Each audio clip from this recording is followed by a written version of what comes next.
લોકો જે general public છે, જે ટ્રાવેલર છે, જે લોકો નવા ડેસ્ટિનેશનની ખોજમાં છે, એ લોકો માટે પણ આ એક્સપો બહુ જ ઇમ્પોર્ટન્ટ છે.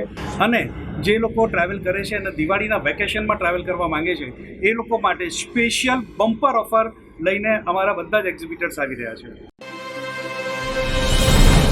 સુરતમાં ટ્રાવેલ એક્સપો થઈ રહ્યો છે આગામી દિવસમાં. તો આ ટ્રાવેલ એક્સપો TTEના આયોજક વિનેશભાઈ શાહ અમારી સાથે છે. વિનેશભાઈ શાહ સાથે આપણે ઘણા બધા ટ્રાવેલ વિશેની વાતો કરીશું. વિનેશભાઈ, તમે તાજેતરમાં એક ટ્રાવેલ એક્સપો લઈને આવી રહ્યા છે, તો એ આયોજન શું છે? અમે 3 તારીખે ઇન્ડોર સ્ટેડિયમમાં ટ્રાવેલ એક્સપો લઈને આવી રહ્યા છે. 3 તારીખે એ ઓપન ફોર ઓલ હશે અને 4 તારીખે માત્ર ને માત્ર એજન્ટ ટુ એજન્ટ જ હશે. તો એમાં 3 તારીખે 90 જેટલા એક્ઝિબિટર્સ હશે અને 90 એક્ઝિબિટર્સ વિવિધ ડેસ્ટિનેશન્સ, એટલે કે not only India, not only Gujarat કે નોટ ઓનલી ઓલ ઓવર ઇન્ડિયાના બધા જ પેકેજીસ એમાં હશે અને ઇન્ટરનેશનલ પેકેજીસ પણ એમાં હશે. તો લોકો જે જનરલ પબ્લિક છે, જે ટ્રાવેલર છે, જે લોકો નવા ડેસ્ટિનેશનની ખોજમાં છે, એ લોકો માટે પણ આ એક્સપો બહુ જ ઇમ્પોર્ટન્ટ છે. અને જે લોકો ટ્રાવેલ કરે છે અને દિવાળીના વેકેશનમાં ટ્રાવેલ કરવા માંગે છે, એ લોકો માટે સ્પેશિયલ બમ્પર ઓફર લઈને અમારા બધા જ એક્ઝિબિટર્સ આવી રહ્યા છે.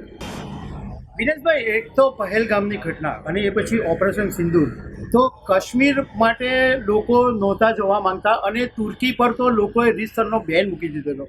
તો અત્યારે આ બંને ડેસ્ટિનેશનની શું સ્થિતિ છે? અત્યારે પહેલગામમાં હુમલો થયો પછી બહુ જ ગંભીર પરિસ્થિતિ હતી. અમારા ટ્રાવેલ એજન્ટ માટે બહુ મોટી સમસ્યા આવીને ઊભી થઈ ગઈ હતી કે લોકોના પેકેજીસ કેન્સલ થવા માંડ્યા હતા. પણ ધીરે ધીરે એ રિબાઉન્સ થઈ રહ્યું છે અને ધીરે ધીરે હવે લોકો કાશ્મીર તરફ જઈ રહ્યા છે, પહેલગામ બી જાય છે અને જ્યાં આ ઘટના ઘટી ત્યાં પણ લોકોએ હવે જવાનું શરૂ કરી દીધું છે. એટલે લોકોને આપણી સરકાર પર એટલો તો વિશ્વાસ છે જ કે હવે આપણી સરકાર વધારે સતર્ક છે અને એ લોકો માટે આ સેફ છે. હવે હું ટર્કીની વાત કરું તો ટર્કીએ જે રીતે પાકિસ્તાનને સપોર્ટ કર્યો હતો બીજી ઘણી બધી રીતે યુદ્ધમાં, તો આપણી એક એવી મેન્ટાલિટી હતી કે આપણે એવું વિચારતા હતા કે જે પાકિસ્તાનને સપોર્ટ કરે છે એ આપણું દુશ્મન. તો હવે ધીરે ધીરે ટર્કીના તો હજુ એ રિબાઉન્સ નથી થયું, હજુ એ લોકો ત્યાં જવાનું શરૂ નથી કર્યું. પણ ટર્કીની અવેજમાં ત્યાં લોકો જઈ રહ્યા છે, એ જોર્જિયા અને અલ્માટી, ત્યાં લોકો જઈ રહ્યા છે અને એ લોકોને પણ એ ટર્કી જેટલી જ મજા આવે છે.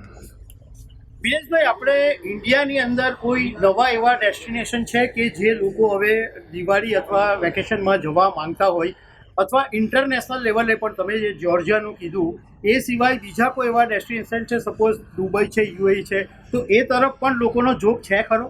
ચોક્કસપણે દુબઈમાં તો એવરી મંથ યા એવરી 6 મંથ કંઈક ને કંઈક નવું થયા જ કરતું હોય છે, કંઈક ને કંઈક નવા મોન્યુમેન્ટ એટ્રેક્શન્સ એડ થતા જ હોય છે. એટલે તમે જેટલી વાર દુબઈ જાઓ તેટલી વાર તમને કંઈક ને કંઈક નવું મળે. આવું સિંગાપુરનું પણ છે.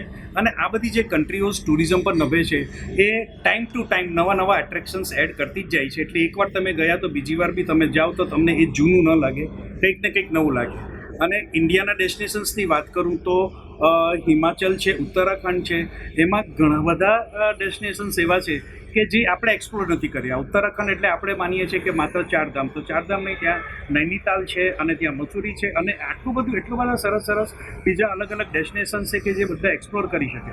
બીજું ઓડિશા વિશે હું તમને જણાવું તો ઓડિશા વિશે લોકો આપણે તો અત્યારે એટલું જ જાણીએ છીએ કે ભાઈ, એટલે મોટે ભાગેના લોકો કે ભાઈ જગન્નાથપુરી, પણ ઓડિશા ભુવનેશ્વર એટલું બધું સુંદર છે. ત્યાં ચિલ્કા લેક છે, એ એટલું બધું મોટું છે કે કદાચ એશિયાનું મોટામાં મોટું ડેલ્ટા છે. ડેલ્ટા એટલે કે જ્યાં નદી એનું મોટામાં મોટું સ્વરૂપ ધારણ કરીને દરિયામાં ભળે છે. તો આ બધા બી ડેસ્ટિનેશન છે કે જે નવા ડેસ્ટિનેશન વિશે ઓફકોર્સ ફરી વાર રિપીટ કરું છું કે આ એક્સપોમાં આવો તો તમને ઘણા બધા નવા ડેસ્ટિનેશનની જાણકારી મળશે. વિનેશભાઈ, છેલ્લી વાત પૂછી લઉં કે માલદીવ્સ પણ એક જમાનો હતો કે લોકોએ વિરોધ કર્યો, પરંતુ અત્યારે પ્રધાનમંત્રી ગયા એ પછી કંઈક ચિત્ર બદલાયું છે ખરી?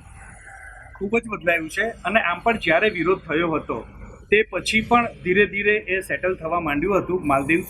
અને હવે તો ભારત સરકારે પણ એમને મદદ કરવાની વાત કરી છે. ભારત સરકાર માટે એ લોકોએ આપણા એટલે ઇન્ડિયન માટે, દરેક ઇન્ડિયન માટે એ લોકોએ લાલ જજમ બિછાવી છે.